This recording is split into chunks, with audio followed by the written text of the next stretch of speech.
हाँ तो भाई आ जाओ दोबारा आते, कोई पेन उठा लो अपनी अपनी, और हम चालू कर रहे हैं वही 11th का चैप्टर चल रहा था अपना, रसायन विज्ञान की मूलभूत अवधारणाएं। तो वीडियो अगर अच्छी लगे तो लाइक करें, चैनल सब्सक्राइब करें और शेयर भी कर दें, ठीक है।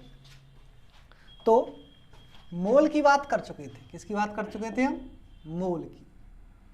मोल तुम्हें मैं बता चुका था कि मोल क्या होते हैं। मोल नॉर्मली तुम देख लेना कि अगर कोई भी अणु है, क्या है? अणु है या तत्व है या परमाणु है, कोई भी हो, उसका जो एकल भार है, एकल भार है, वही उसका क्या है? एक मोल है। वही क्या है? उसका एक मोल है। ये ध्यान रखना, वही क्या है? एक मोल है। सीधी सीधी छोटी सी अवधारणा तो ये है, ठीक है। जैसे नॉर्मली H2O की बात करें, किसकी बात करें? H2O, पानी के अणु। तो पानी के अणु में क्या क्या दिख रहा है तुमको? दो तो हाइड्रोजन दिख रही, एक ऑक्सीजन दिख रहा है। दो तो हाइड्रोजन दिख रही और एक ऑक्सीजन दिख रहा है। तो एक हाइड्रोजन का परमाणु भार एक, दो का हो गया दो, दो का हो गया दो। ऑक्सीजन का 16, ऑक्सीजन का 16, तो आंसर आ गया 18 ग्राम। आंसर क्या आ गया? 18 ग्राम। मतलब एकल अणु का द्रव्यमान कितना है, भार कितना है? 18 ग्राम। एक बात, ठीक है। तो अगर H2O का कहीं भी अणु लेंगे तो एक मोल जो अणु रहेगा, क्या रहेगा? एक मोल जो अणु रहेगा, किसका? H2O का। एक मोल H2O का अणु रहेगा तो उसका भार कितना आएगा? 18 ग्राम आएगा। एक बात ध्यान रखियो। दूसरी बात बताई थी मैंने कि एक मोल में परमाणुओं की संख्या, परमाणुओं की संख्या कितनी होती है? आवोगाद्रो संख्या के बराबर। कितनी होती है? आवोगाद्रो संख्या के बराबर, जिसका मान क्या है? 6.023 इंटू 10⁻23। और क्या ले रखे? अणु ले रखे हैं, तो अणु ले रखे हैं तो अणु। एक बात, मतलब ये हुआ कि अगर पानी 18 ग्राम ले, मतलब एक मोल पानी ले, तो उसमें अणुओं की संख्या कितनी हो जाएगी? आवोगाद्रो संख्या के बराबर हो जाएगी। और वो कितनी है? 6.023 इंटू 10⁻23 अणु। एक बात। दूसरी बात, आगे सुनो।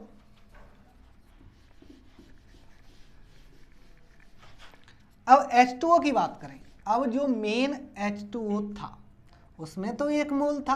कितना मोल था? एक मोल था। और परमाणुओं की संख्या हो गई थी 0.023 इंटू 10⁻23 अणु। एक बात, कितने ग्राम में? 18 ग्राम में। सब चीज लग गई। आगे सुनो। H2O, हाइड्रोजन कितने हैं? 2 हैं। H2O में हाइड्रोजन कितने हैं? 2। तो अणु, इतने जितने अणु हैं, अणु में H2O के जितने अणु हैं उतने ही हाइड्रोजन के क्या होंगे? परमाणु होंगे। वो भी किसमें? ट्वाइस में। क्यों? क्योंकि एक अणु में कितने हाइड्रोजन है? 2। अगर H2O में हाइड्रोजन की संख्या पूछे, किसकी संख्या पूछे? हाइड्रोजन की संख्या पूछे, तो क्या करेंगे? 2 का मल्टीप्लाई कर दिया जाएगा। 2 का क्या कर दिया जाएगा? मल्टीप्लाई। ठीक है, एक बात। दूसरी बात, और ऑक्सीजन की बात करें, ऑक्सीजन के परमाणु कितने हैं? परमाणु कितने हैं किसमें? H2O में। तो वो कितने रहेंगे? एक अणु में एक ही है। एक अणु में क्या है? एक ही है। तो वो कितना आंसर आएगा? 6.23 इंटू 10⁻23 परमाणु। और ये भी परमाणु, ये भी क्या? परमाणु। सीख गए? मतलब 1 मोल है, 1 मोल में एवोगाद्रो की संख्या के बराबर तो क्या रहते हैं, अणु, कोई यौगिक हो 1 मोल। दूसरी बात, जितने एक अणु में परमाणु होंगे उतने ही गुना उसमें क्या हो जाते हैं, परमाणु हो जाते हैं। एक बात कैसे, और सुनो, दूसरे एग्जाम्पल से सुनो। जैसे HNO3 है, क्या है, HNO3 है। यहां सुनो, HNO3 में हाइड्रोजन 1, नाइट्रोजन 1, ऑक्सीजन 3, ऑक्सीजन कितना, 3। तो 1 मोल का भार कितना होगा, परमाणु अणु भार कितना होगा, हाइड्रोजन का 1, नाइट्रोजन का 14, ऑक्सीजन कितनी है, 3, एक ऑक्सीजन का 16, 16 3 48, 16 3 48, जोड़ो इनको, 8 और 4 12 और 1 13 के 3, 5 और 1 6, 5 और 1 6, मतलब 63 ग्राम क्या होगा, HNO3 के 1 मोल का भार, HNO3 के 1 मोल का भार रहेगा 63 ग्राम। और इसमें अणुओं की संख्या ज्ञात करें, किसमें, 1 मोल में। तो 1 मोल में अणुओं की संख्या, the number of molecules in 1 mole of HNO3, लिखेंगे कैसे, number of molecules in 1 mole of HNO3, क्या बताया, एवोगाद्रो संख्या के बराबर, तो वो कितनी होती है, वो होती है 6.023 इंटू 10⁻23, वो भी क्या, मॉलिक्यूल्स में, वो भी क्या, मॉलिक्यूल्स में आएगी। ठीक है, यहां तक ये तो बात इतनी थी कि एक अणु में तो हो गई एवोगाद्रो संख्या के बराबर बात। अब इसमें पूछ ले कि हाइड्रोजन की संख्या बताओ, नाइट्रोजन की संख्या बताओ और ऑक्सीजन की संख्या बताओ, ऑक्सीजन के परमाणुओं की संख्या बताओ, हाइड्रोजन के परमाणुओं की संख्या बताओ, या फिर नाइट्रोजन के परमाणुओं की संख्या बताओ। आगे सुनो, एक अणु में हाइड्रोजन कितना, 1, तो कितनी रहेंगी, 6.023 इंटू 10⁻23, इतनी आ गई। हाइड्रोजन, फिर नाइट्रोजन कितना, 1, कितनी रहेगी, 6.023 इंटू 10⁻23, उतने ही रहेंगे। ऑक्सीजन कितने हैं, 3, ऑक्सीजन कितने हैं, 3, तो 3 गुना ज़्यादा हो जाएगी। कितने गुना ज़्यादा हो जाएगी, 3 गुना ज़्यादा। तो 3 इंटू 6.023 इंटू 10⁻23 परमाणु आएंगे। सीखे कि ना सीखे, अब तो सीख गए होंगे। चलो आगे चलें। अब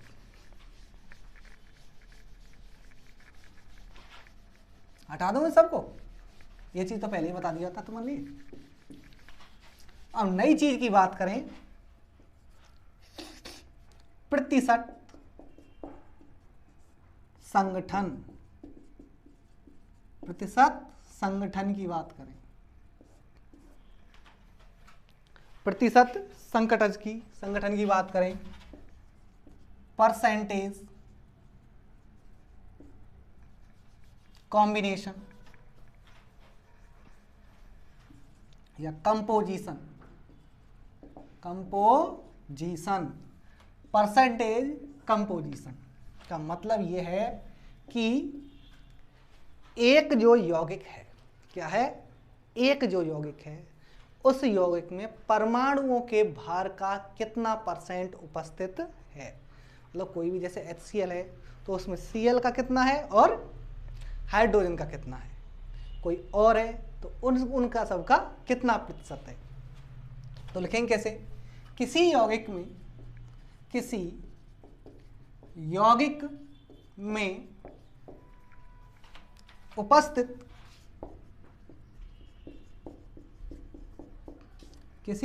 उपस्थित परमाणुओं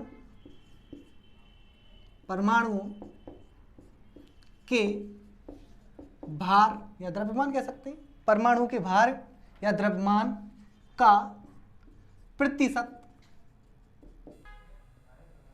परमाणुओं के भार का प्रतिशत क्या कहलाता है, प्रतिशत संगठन कहलाता है,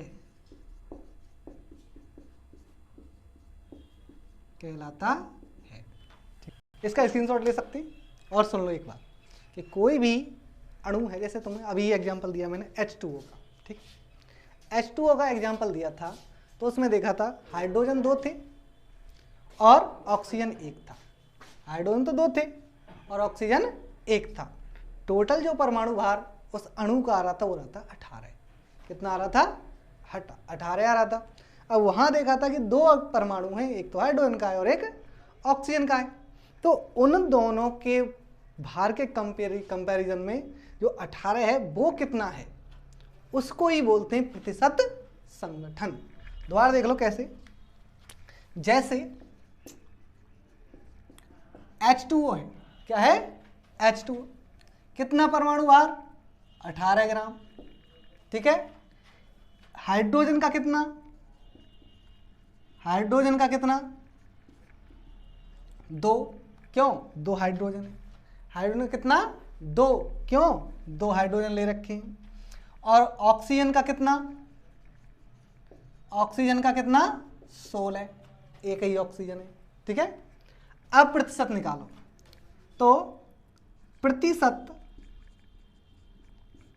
संगठन बराबर रहेगा, किसके लिए निकाल रहे हैं, हाइड्रोजन के निकाल रहे हैं पहले, तो ऊपर हाइड्रोजन का भार, नीचे पानी के अणु का भार, इंटू 100 काट दिया 9 1, तो 100 में 9 का डिवाइड कर देंगे और ये तुमको आंसर लाना है और लिखना है, ठीक है। ये तुम्हारे लिए काम है, ये भी करना है, ठीक है। और सुनो, ये हाइड्रोजन के लिए हो गया। अब ऑक्सीजन के लिए सेम ऐसे ही, ऑक्सीजन के लिए निकालेंगे तो वही 16 ऊपर 18 नीचे, 16 ऊपर 18 नीचे इंटू 100 काट दिया, ये 8 ये 9 आ गया 800/9। इसका भी आंसर तुम्हें करना है, ये तुम्हारे लिए होमवर्क है, ठीक है। तो दोबारा सुन लो, कोई भी यौगिक है उसका जो अणुभार रहेगा, जैसे यहाँ H2O दे रखा था 18 था, अब उसमें जो परमाणु उपस्थित हैं, उसमें जितने भी परमाणु उपस्थित हैं उन सभी का भार कितने % में है, कितने प्रतिशत में है, वही क्या है, प्रतिशत संगठन है, वही क्या है, प्रतिशत संगठन। सीख गए, स्क्रीनशॉट ले लो पहले।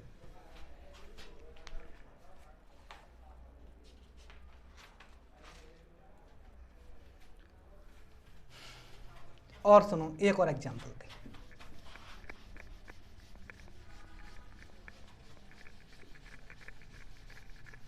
बड़ा वाला एग्जांपल लेके चलते हैं, ठीक है, उससे थोड़ा अच्छी तरह से क्लियर होगा। जैसे ग्लूकोज तुमने पढ़ा होगा, क्या ग्लूकोज, ग्लूकोज क्या पढ़ा होगा, ग्लूकोज पढ़ा होगा, ठीक है। सूत्र क्या होता है, C6H12O6, C6H12O6। अणुभार की बात करें, कितने कार्बन है? 6। एक कार्बन का कितना? 12। 6 × 12 हो गया इसका, प्लस हाइड्रोजन का कितना?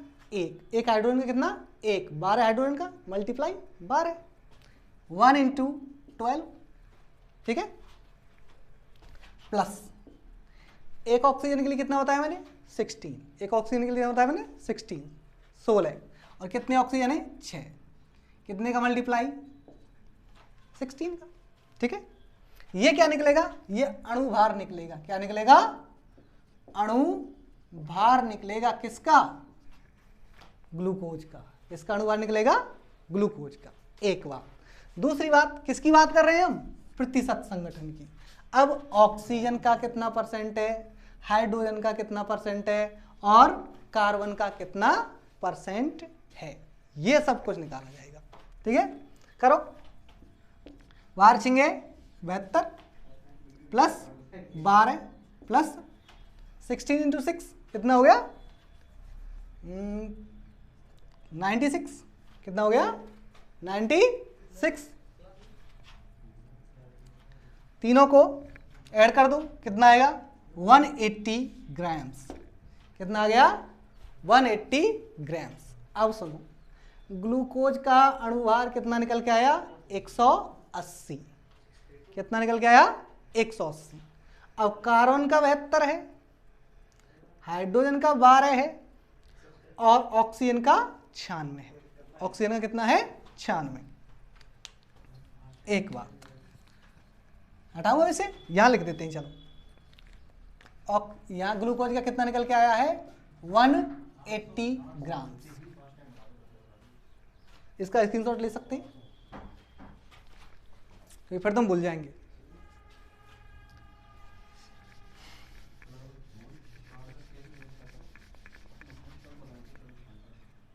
लिखेंगे कैसे? ग्लूकोज के अणु में 6 कार्बन का भार कितना है? 72, ठीक है। तो कार्बन का प्रतिशत, किसका प्रतिशत? कार्बन का प्रतिशत। तो ऊपर कौन? कार्बन का भार, नीचे टोटल अणुभार इंटू 100 करेंगे, अभी बताया जो। तो ऊपर 72 अपॉन 180 इंटू 100 इंटू 100। इसको काट के देख लो, 0 से 0 काट दी, और 18 चौके 72, कितना आ गया? 40%। इसका मतलब ये कितना आ गया? 40%। मतलब ग्लूकोज के एक अणु में 40% तो अकेला कौन प्रेजेंट है? कार्बन ही प्रेजेंट है। कितना प्रेजेंट है? कार्बन ही प्रेजेंट है। एक बात। अब निकालेंगे हाइड्रोजन के लिए। हाइड्रोजन का प्रतिशत, हाइड्रोजन का प्रतिशत, हाइड्रोजन का भार कितना होता है मैंने? 12 अपॉन वही 180 इंटू 100। 0 से 0 काट दिया, ये काटा, 3 2, तो 20/3। इसको कर सकते हैं, तो हम आगे भी बढ़ा सकते हैं। ये हो गया। अब ऑक्सीजन का तुम्हें खुद निकालना है, का प्रतिशत। ये तुम्हारे लिए होमवर्क है, खुद निकालना है, ठीक है। ये तुम्हें खुद निकालना पड़ेगा। हटाऊंगा अब इसको, स्क्रीनशॉट ले सकते हैं।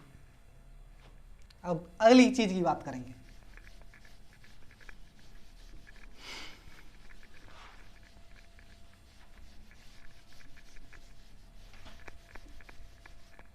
आगे बात करते हैं मूल अनुपाती सूत्र की।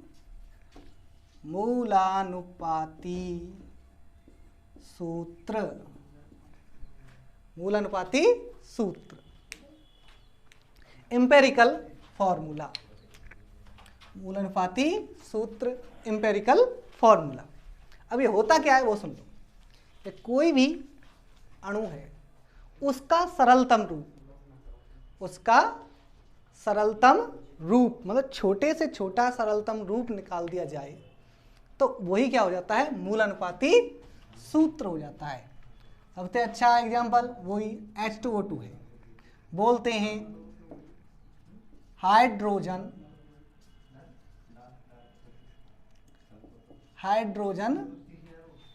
परऑक्साइड, हाइड्रोजन परऑक्साइड या पीरॉक्साइड भी बोलते हैं, वो सी किताबों में पीरॉक्साइड भी लिखा होता है। तो हाइड्रोजन परऑक्साइड, तो इसमें कॉमन कौन ले सकते हैं, 2 कॉमन आ रहा है।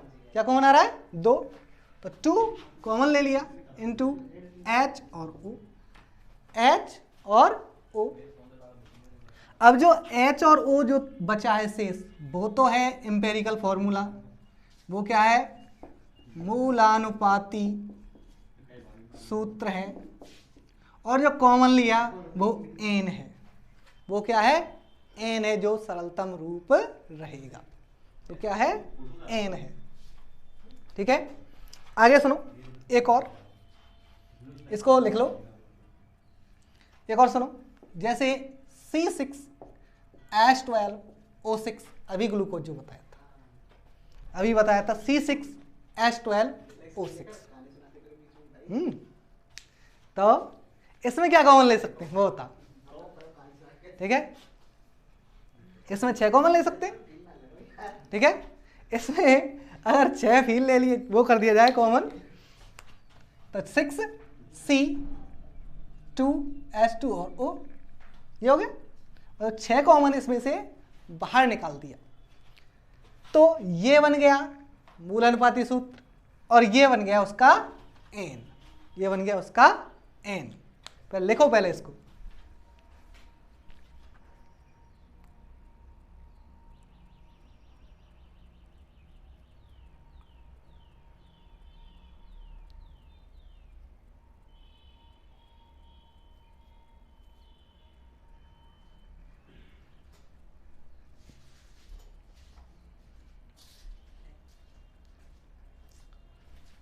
चलो भाई।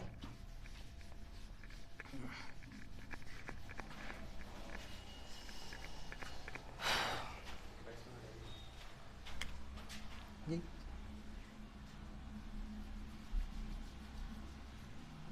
किसी यौगिक के अणुसूत्र का सरलतम रूप जो एक आपेक्षिक अनुपात बनाता है, एक आपेक्षिक अनुपात बनाता है, उसे मूलानुपाती सूत्र कहते हैं। मतलब ये एकदम सरलतम रूप रहेगा किसी भी मॉलिक्यूल का। ठीक है, तो अभी क्या बताया था मैंने, n निकालने के लिए क्या करते हैं, n बराबर होती है यौगिक का अणुभार बटे मूलानुपाती सूत्र का अणुभार, मतलब ये एक तरह का बिल्कुल सरलतम सूत्र होता है। एग्जाम्पल और देख सकते हैं, उन्हीं को दोबारा लिख सकते हैं वहीं। जैसे H2O2 के लिए क्या था, HO था और N बराबर आया 2। ठीक है, आगे C6H12O6 के लिए CH2O था, n बराबर आया था 6। ये सब कुछ होती है, लिख लो।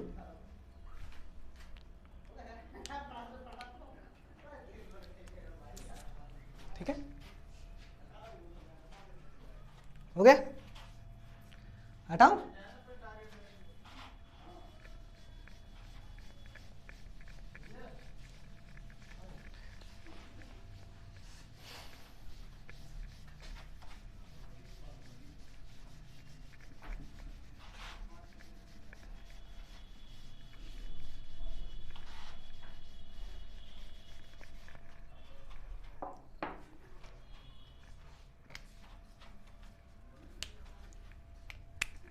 अब बात करते हैं रासायनिक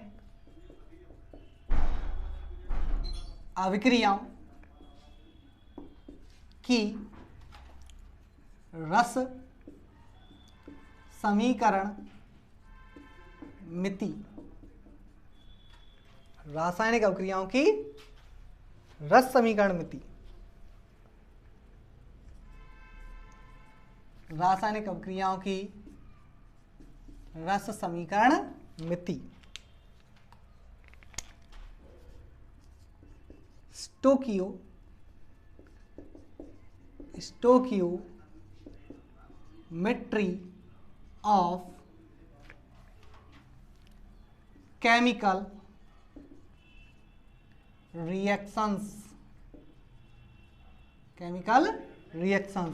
स्टोकियोमेट्री ऑफ केमिकल रिएक्शंस।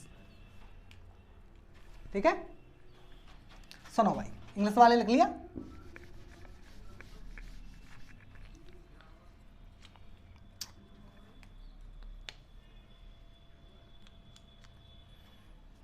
किसी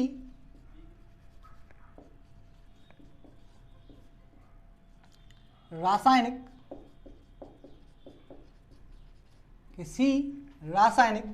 अभिक्रिया को संतुलित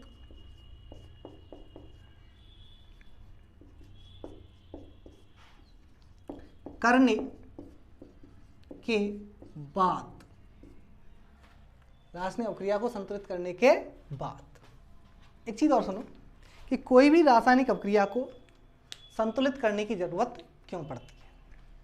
कि तुमने देखा होगा कि 10 में तुमने पढ़ा है कि द्रव्यमान संरक्षण का नियम पढ़ा होगा तुमने, कंजर्वेशन ऑफ मास।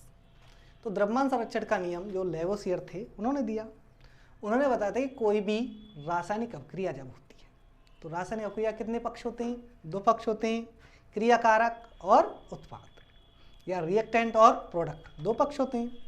अब दोनों ही पक्षों में का जो भार है, दोनों ही पक्षों का जो भार है, कौन कौन सा? रिएजेंट वाला उनका भार और उत्पादों का उनका भार, दोनों का भार कैसा आना चाहिए? समान आना चाहिए। तभी किसी समीकरण को क्या बोला जाएगा? संतुलित समीकरण बोलेंगे, बैलेंस रिएक्शन कहेंगे, या बैलेंस इक्वेशन बोला जाएगा। ठीक है, अब संतुलित करने के बाद जो भी उसमें गुणांक आते हैं, जो भी उसमें गुणांक प्राप्त होते हैं, उन्हीं को बोला जाता है स्टोइकियोमेट्रिक कोएफिशिएंट, या रस समीकरण मिति गुणांक के बाद प्राप्त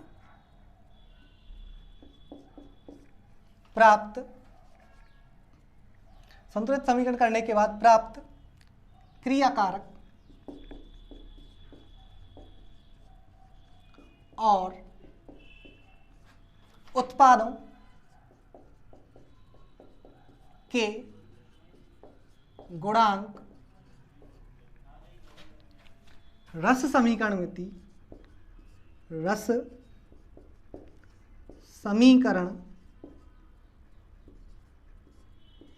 मितीय गुणांक कहलाते हैं।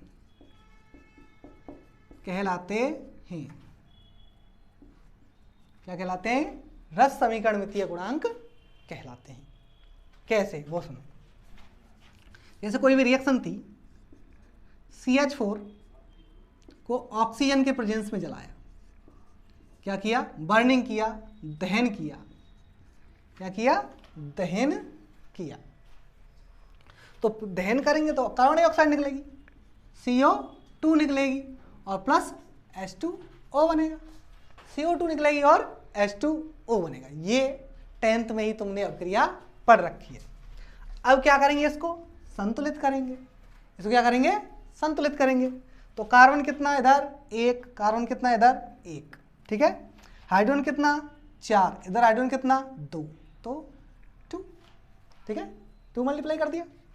ऑक्सीजन कितना इधर 2, 2 ये रहे और 2 ये रहे, 4 ऑक्सीजन इधर है, 2 ऑक्सीजन इधर है, 2 का मल्टीप्लाई इधर कर दिया, ठीक है।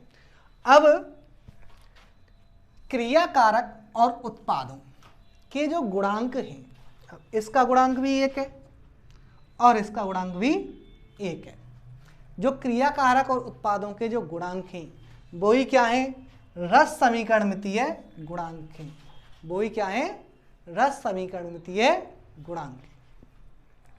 अब जितने भी लक्षण हैं, चाहे वो मॉलिक्यूलरिटी है, मोल है या कुछ भी है, वो किस पर निर्भर करता है, गुणांकों पर भी निर्भर करता है। गुणांकों पर भी क्या करता है, निर्भर, मतलब जितनी प्रॉपर्टी गुणांकों पर निर्भर करती हैं उनको रस समीकरण मितीय प्रॉपर्टी कहा जाता है। उन्हीं को बोलेंगे स्टोइकियोमेट्रिक प्रॉपर्टीज बोला जाएगा, जो इन गुणांकों पे निर्भर करेंगी। अब यहाँ 1 है तो ये 1 मोल हो गया। कितना मोल हो गया, 1 मोल। ये 2 मोल हो गए, 2 मोल हो गए। यहाँ 1 मोल हो गया और यहाँ पे 2 मोल हो गए, 2 मोल हो गए। मतलब संतुलित करने के बाद जो गुणांक हैं वो ही किसी भी रासायनिक अभिक्रिया के लिए क्या हो सकते हैं, मोल हो सकते हैं। अब सवाल आ जाए कि 1 मोल मेथेन को जलाने पर, 1 मोल मेथेन को जलाने पर कितनी मात्रा में या कितने मोल कार्बन डाइऑक्साइड प्राप्त होती है। तो कैसे करेंगे, पहले तो रिएक्शन लिखेंगे, रिएक्शन लिखने के बाद उसको संतुलित किया जाएगा और संतुलित करने के बाद उसके मोलों की संख्या निकाली जा सकती है, उसके मोलों की संख्या निकाली जा सकती है। अब कह दिया जाए कि आधा मोल ले रखा है, क्या ले रखा है, आधा मोल, ये है कौन, CH4, CH4 है आधा मोल। मतलब मेथेन की मात्रा कितनी है, आधे मोल की है, 1/2 मोल की। तो मेथेन को जलाने पर कितने मोल पानी के अणु प्राप्त होते हैं। तो यहाँ कितना है, ट्वाइस में है, डबल। तो 1 ते 2 है रहे तो आधे ते 1 होगा, 1 ते जब 2 है रहे तो आधे ते 1 होगा। ऐसे ही जो सवाल हैं उनको सॉल्व किया जाएगा, ठीक है। स्क्रीनशॉट ले सकते हैं, फिर बात करते हैं।